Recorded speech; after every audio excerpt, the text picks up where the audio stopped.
Hello there my friends, my name is Alex70X and here's another cool little Plants vs Zombies Easter egg video. Now I do sound pretty shit, that's because I'm stuffed full of cold and paracetamol. So, this is going to be a video on how to gain access to the secret chamber of the gnomes. Now what you want to do is follow the path I'm taking, which isn't actually over here, I've just been called out to the other side. So what you want to do is once you've collected all 52 gnomes throughout the games in its various modes and maps, you will get a phone call from a paybox telephone, which is here. It's not ringing on my screen, obviously, because I've done this Easter egg just. So once I say that, actual telephone will ring. Just clear out the enemies here.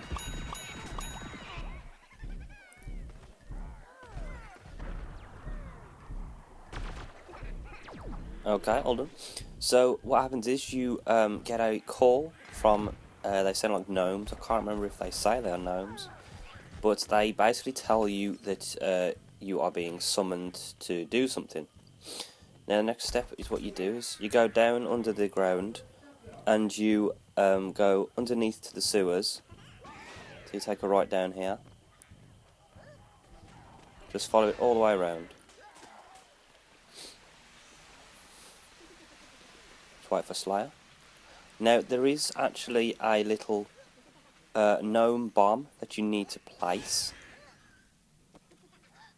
I can't remember the gnome bomb is that you place, but you place it here and those pipes will actually blow up and you can go further into the sewers. So again, just follow the path down here.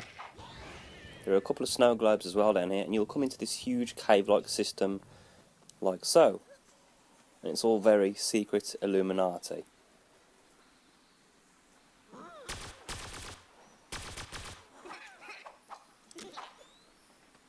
Now, a lot of the bits in this video of me travelling to and from various places will hopefully be sped up if I remember to do so.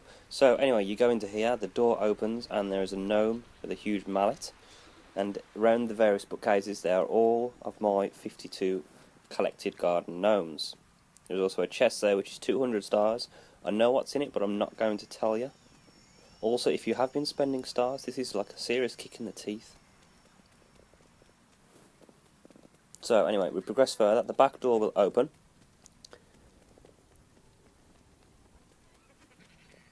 And there are a few more chests in there that you can actually collect as well.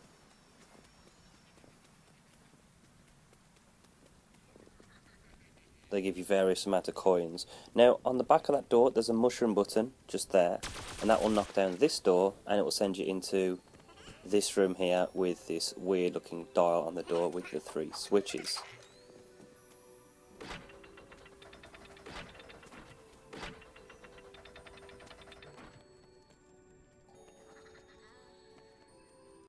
Okay, so the next step to progress further and also to gain clues for the code on the door, you want to find yourself the gnomes target range, which you do unlock when you reach 52 collected gnomes. You have to run through the targets, shoot them, get out in the quickest time. But there is a small hidden little area inside this. I'm just going to go up ahead and start the run. So travel through this room, knock the door through. Forgive my shitty aiming. Now when you get to this room here, you don't have to take the gnomes out, but I do, and also don't worry about the time. You want to pick a character that's got a high jumping ability, so this time I'm using pea shooter. You can also use a citron. And on the back wall, there's a plyboarded wall, like so, and what you want to do is, just wait for my colleague Slayer to come in as well. There's also a snow globe here as well that you can collect. Now if you shoot that door down, there's a chest in here, which I've already been to, that gives you a shitload of coins as well. And on the back of the wall, there are 4 gold circles with various numbered blue dots. Now you might think to yourself, that looks a bit like Braille. But actually they aren't. The only place in the hub world that matches what they are the constellations in the sky of the actual hub world. So what you want to do is, and I'll speed all this up here hopefully if I remember, you want to get back outside of the training area. Excuse me, I'm dying. Get outside of the training area, and you also want to get back up to the overworld, I suppose you could call it.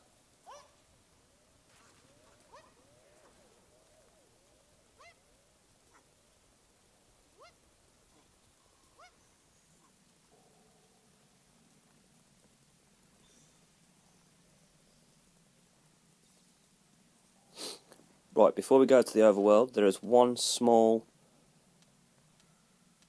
little Easter egg that you can actually find in the sewers, but I think I'm going to come back to that now. Actually, yes, there we go. So you need to spawn yourself as the imp.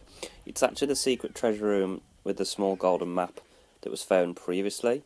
And now, just before we go back downstairs, you can actually see those are the constellations in the sky.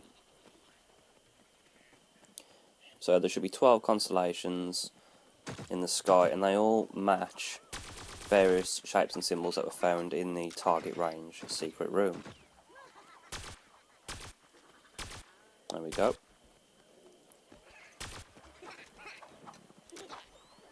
So again, after this, once you've made note, it's also handy to take a picture of the actual constellations or jot them down in their shape forms, because you will need to keep running backwards and forwards if you don't do so.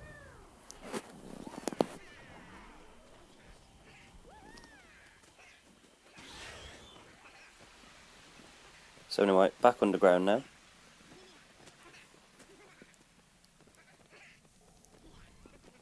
And we're going to go to the other secret little room that was discovered about a week ago, a week and a half. Now, if I'm pretty sure I actually failed the jump. Yes, there we go. I've successfully failed the jump, like an idiot. So just quickly respawn. And you want to jump over to the pipe, and you want to go behind, and there's a little hole in the wall that has a secret room inside. So hop over there, and you're also in the secret room. There are numerous chests in here as well that you can open, and you'll get a shitload of free coins in here. So here we are in this little golden secret room. Now, dotted around the map, you can see the symbols on the ceiling for the various shapes. Now here's the gold table of what looks to be the town where you are.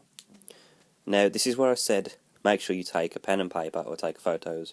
The shapes should represent the constellations in the sky, excuse me, appropriate to the gold table that you're standing on. So like I said, make note of those and where they are. There's also three chests that you can loot as well. A considerable amount of gold in them. So like I said, make note of the symbols. And just to be quick, I'm actually going to speed this up here as well. Excuse me. There's also a secret button there on the wall, so you can get out of the sewers quicker, other than going all the way around.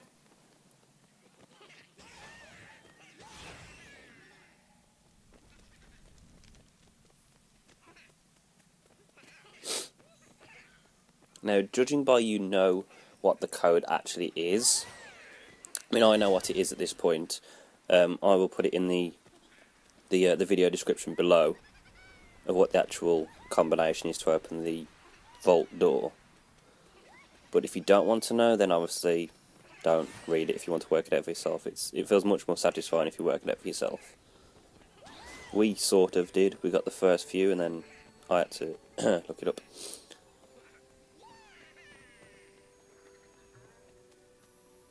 Right then, so let's get to this. The middle switch differentiates between which circle rim you are using. There's a left switch, which I'm just walking away from. There's a left switch and there's a right switch. This room here has also got the symbols on, and also has a clock face up there as well. So it'll tell you where on the clock face the symbols are that you have to use. That determines the code of the vault door that you have to put in now. Right, so I'm going to go ahead and put in the code now.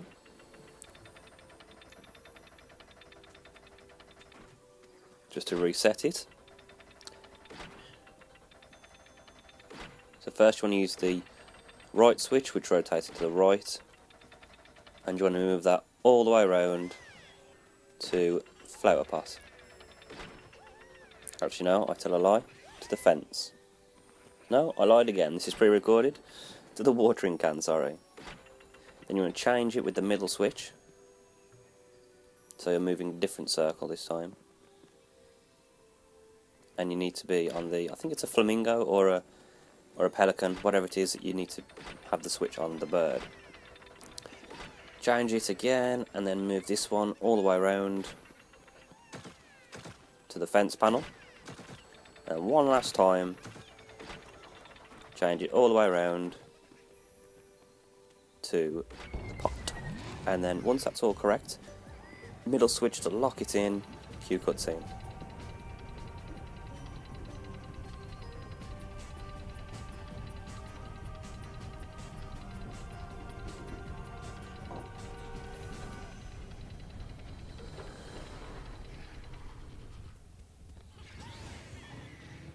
There we go, ta-da, you're in.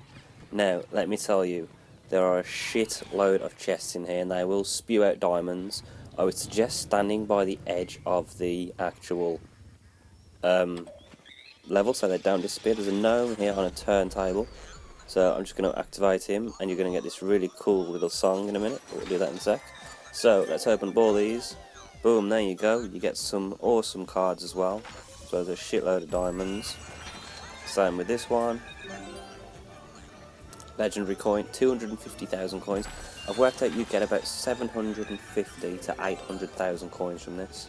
You also get various things for unlocks for your characters and also your back garden. Another 250. And the last one over here. King Gnome's Reign and a load of coins. So anyway, thanks for watching the video. Hope it's been a bit of a help to you. I know my previous video has had 900 plus views. Thank you. I'll see you again in the next one.